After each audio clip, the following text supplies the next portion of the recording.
What's up, y'all? So short video here because this is my second time being in Wichita Falls where I had mechanic work done. Been through here a number of other times, but this is my second experience here in Wichita Falls where I had a bad experience and I would come back for another one anytime.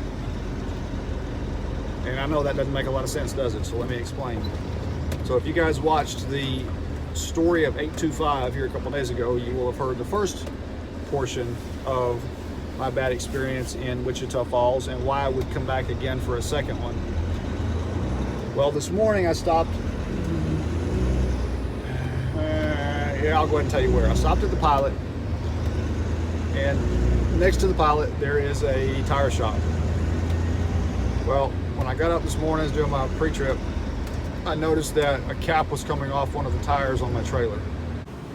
Well, guys, check it out. Got a small problem with the tire here. One that I think the DOT would have issue with. So I'm at a tire shop again, and I've had a nail in another tire for a few days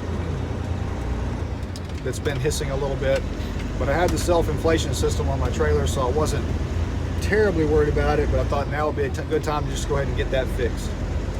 So 8 o'clock, I walk in and talk to them.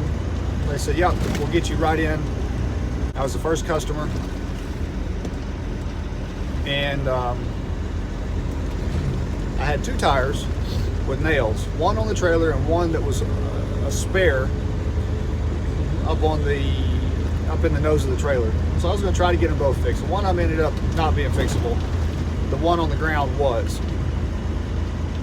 Well, so I ended up having to buy a new tire to replace the one where the cap was coming off. And when you buy a new tire, you've got to be super careful about putting it next to a used one if that used one has much wear on it at all. Otherwise, that used one is going to get scrubbed down to nothing very quickly. Imagine a axle with a little tire on one end and a big tire on the other one, and you lay it down on the table and you roll it. The big tire is going to roll in circles around the little tire. Well, if you do that same thing and you put them on the same end of one axle to where they both are forced to travel in a straight line, the smaller tire has the least amount of traction because it has essentially less weight at the surface of the tread. So that smaller tire is going to get drugged like crazy. Within a couple weeks, it'll be wore slap out if you put very many miles on it. So once I realized I was going to have to buy two tires, I thought, well, that's fine. I'll put two tires down and I'll keep the inner tire next to the one with the cap that was coming off because it was still a 50% tread tire. It's in good shape. And there's only one side of a wheel that a tire comes off of properly and easily. And the young man there, he's in his first year of doing tire repair. He's doing well, he was working hard, but these 19.5s, they were just laid out a little different than what he was used to looking at. And he debated on which side to take that off of. And I showed him just to make sure he had the right side. So he got the first tire changed okay, or taken off, plugged, and put back on. Well, when it came time for the second tire to come off, well, the second tire he got off okay. It was the third tire that he tried to take it off the wrong side, and he ended up just destroying that tire. Guys, I had to come back to the truck. I just can't watch this. They are absolutely destroying that tire. So I have a problem with I had a tire go bad. It started peeling the cap off of it. I came into the shop this morning to get it changed. I'm running 19.5 tires, which are definitely a little bit tougher than the average tire to change. But for somebody that knows what they're doing with it, they can get them on and off pretty easy. This young guy here, he's still learning, so I'm not criticizing him at all. But he tried to take the tire off the wrong side of the wheel, which, as anybody knows, is nearly impossible without destroying it. So he got half of it off and got stuck.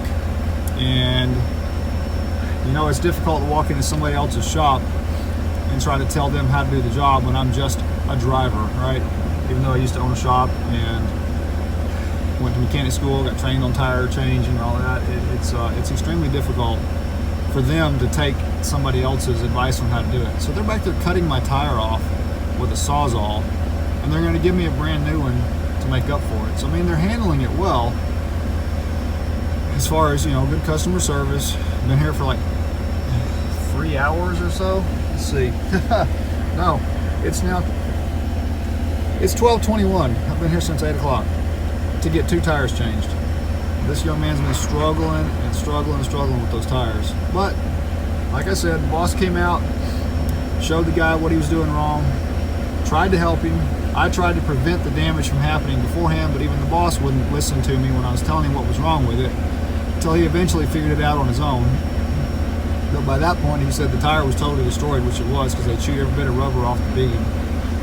So now they're cutting it off with a Sawzall, and they're going to give me a brand new tire. So I guess I can't really complain. The only problem is now it leaves me with no spare, because I was buying 2 brand new tires, because you can't run a new tire next to a 50% tire, because you will scrub that 50% tire down to nothing in no time. So I was going to have a good spare tire, which would be nice, because these 19.5s are a little bit harder to find. But now I've got 2 brand new tires and no spare. But hey, at least I'm only paying for one of them, so I guess it's not all bad. So at that point, the boss came out and said, look, you know, we've destroyed your tire. We're gonna make this right. I'm only gonna charge you for 1 of your new tires. The other one's free.